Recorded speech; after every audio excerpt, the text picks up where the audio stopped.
Hello. आज हम लोग बात करेंगे टेंस के बारे में। ठीक, टेंस में जो भी कुछ रूल होता है उसके बारे में। सबसे पहला रूल याद रखिएगा टेंस से रिलेटेड कि कोई भी मॉडल जब वर्ब आता है, इस मॉडल के साथ हमेशा जो वर्ब का फॉर्म होगा वो हमेशा क्या होगा, V1। जैसे रहेगा राम कैन डू, तो यहाँ कैन मॉडल है और इसके बाद जो वर्ब आ रहा है वो कैसा रूप में आएगा, V1। तो याद रखिएगा जब भी मॉडल आएगा उसके साथ कौन सा फॉर्म आता है, V1 आता है। ठीक, दूसरा पॉइंट में याद रखिएगा डू, डज और डिड, ये तीन को जब सेंटेंस में आ जाता है तो वो हमेशा V1 फॉर्म लेता है। कौन सा फॉर्म लेता है, वर्ब का पहला रूप। जैसे राम डज नॉट, अब यहाँ रहेगा मान के चलिए टीच, तो यहाँ टीच होगा ना कि टॉट होगा। ठीक, या V5 मान के चलिए राम के अनुसार द टीचेज, ऐसा नहीं होगा। जब भी डू डज और डिड आ गया तो वो कैसा रूप लेगा, V1 लेगा। ठीक, आगे बढ़ते हैं। एक पॉइंट याद रखिएगा कि हैज, हैव और हैड, ये तीन को जब भी आएगा तो इसके बाद हमेशा V3 लेगा। जैसे राम हैज, अब हैज है TAUGHT, टॉट मी। यहाँ पर जो है हैज, इसके बाद कौन सा फॉर्म आएगा, V3। ठीक ना, जब भी हैज आए, हैव आए, हैड आए, ये तीनों के बाद वर्ब का कौन सा फॉर्म होता है, V3। एक होता है हैज, हैव और हैड, ये जब भी आता है और इसके साथ अगर बिन लगा हुआ हो तो यहाँ पर V4 दिया जाता है। कौन सा, V4।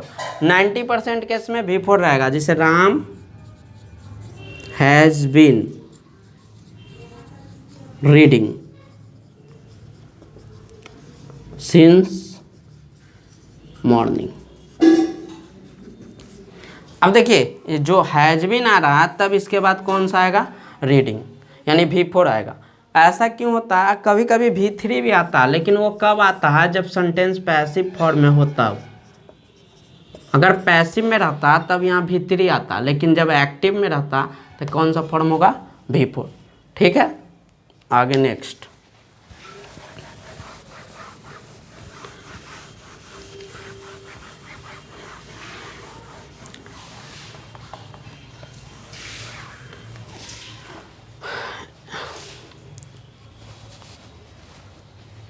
इसके बाद याद रखिएगा अगर मान के चलिए कोई सेंटेंस है उसमें एक वर्ब पहले से आया हुआ है, जैसे राम वांट्स, इसके बाद अगर कोई वर्ब रखना रहता है तो ये जब भी वर्ब आएगा तो टू के फॉर्म में आता है।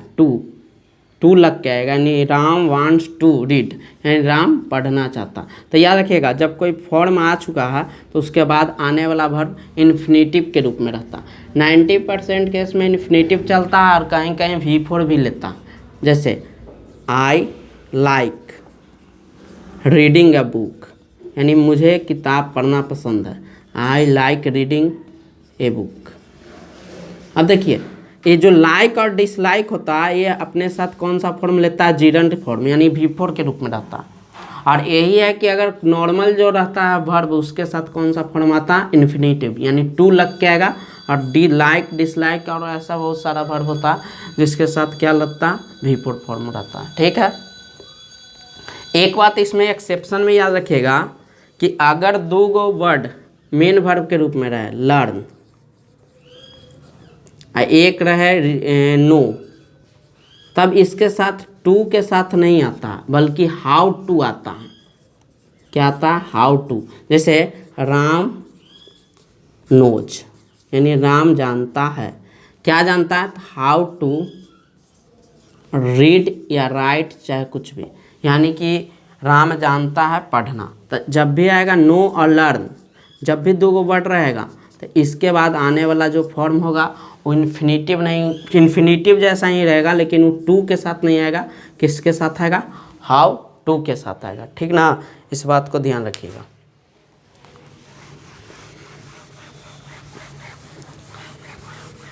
इसके अलावा कुछ पॉइंट है ये याद रखिएगा कि कुछ ऐसे वर्ब होते हैं जैसे सी, हियर, लाइक, लव, ये सब कुछ कुछ ऐसा वर्ब होता है जिसके बाद हम लोग मतलब इसका हम कंटिन्यूअस फॉर्म में नहीं रख सकते, यानी आई एम लविंग यू नहीं होगा। एक सेंटेंस अगर ऐसा हुआ तो गलत हो जाएगा। तो जब भी ये आता है तो इसको हम रखते हैं सिंपल प्रेजेंट में ही, यानी प्रेजेंट इंडेफिनिट में ही रखते हैं, प्रेजेंट कंटिन्यूअस में इसको नहीं रखते हैं। तो ये बात याद रखिएगा। कुछ ऐसा भी है सेंटेंस जो हमेशा सिंपल प्रेजेंट में ही रखना अच्छा लगता है, जैसे जो भी यूनिवर्सल ट्रूथ होता है, यूनिवर्सल ट्रूथ, यूनिवर्सल ट्रूथ का जो भी सेंटेंस होता है वो हमेशा किस फॉर्म में होना चाहिए, तो सिंपल प्रेजेंट में। जैसे the sun rises in the east, यानी इस प्रकार का जो सेंटेंस है जो वास्तविक रूप से सभी जगह यूनिवर्सल रूप से ट्रूथ होता है, तो याद रखिएगा ये हमेशा किस फॉर्म में रहता है, सिंपल प्रेजेंट में। ठीक, याद रहेगा टू एंड टू मेक्स 4। तो एक कैलकुलेशन वाला ये भी सही है कि 2 और 2 क्या होता है 4।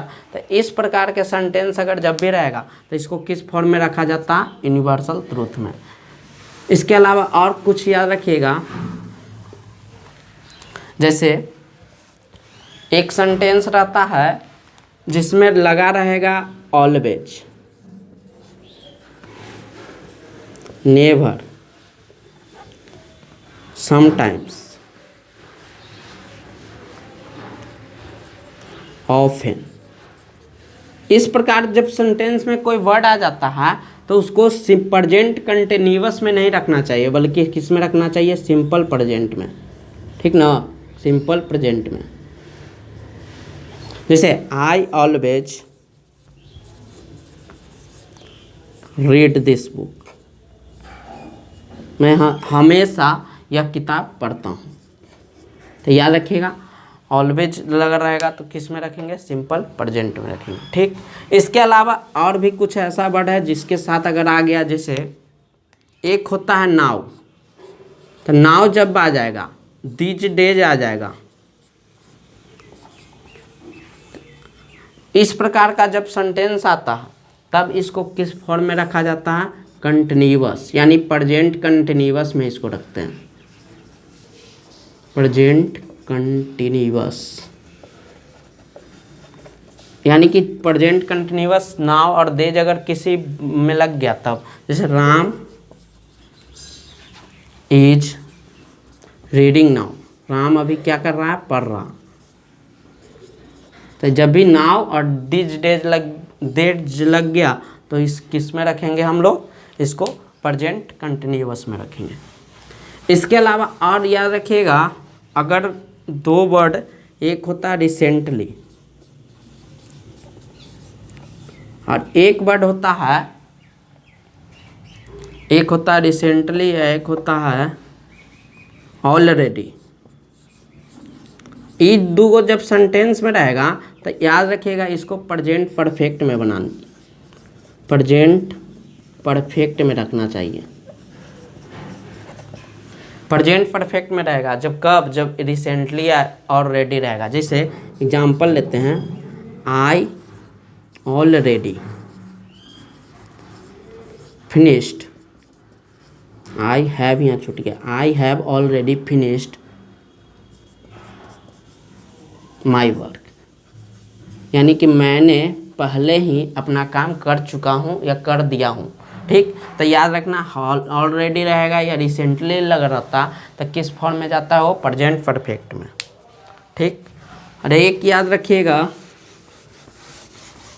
कि अगर सेंटेंस में लास्ट में एगो रह गया, last week, last month, last days रह गया, यस्टरडे रह गया, तो तो इस प्रकार जब लग जाता है तब उसको रखना चाहिए सिंपल पास्ट में, यानी कि आई केम यस्टरडे, मैं कल यानी जो बीत गया कल उसमें आया हूँ, तब आई केम यस्टरडे होता। ई न कि कोई और फॉर्म, जैसे यहाँ खाली कर देगा और ऑप्शन दे देगा इज कमिंग, दूसरा दे देगा हैज कम, तीसरा दे देगा केम, और चौथा मान के चलिए दे देगा हैव कम। तो इसमें कौन सा होगा? केम, क्योंकि जब भी अगर रहता है यस्टरडे एगो लास्ट वीक, तो इसको किस में रखना चाहिए? इसको रखना चाहिए सिंपल पास्ट में। ठीक,